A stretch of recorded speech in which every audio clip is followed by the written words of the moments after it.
சொல்லுங்க, காலம் யார் கரத்தில் இருக்கிறது? சொல்ல மாட்டேங்கிறீங்களே.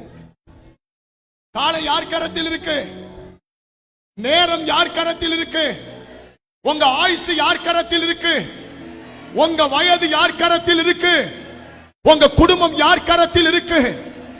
தேவனுடைய நேரத்தை நீங்கள் தேவனுக்கு செலுத்தினால் உங்களுடைய நேரத்தை கடவுள் உங்களுக்கு தாராளமாய் செலுத்துவார். அல்லேலூயா. உங்களுடைய நேரம் சொல்லுவா, நேரம் சரியில்லை. என்னடா நேரம் சரியில்லை? எல்லா நேரமும் எனக்கு நல்ல நேரம் தான்.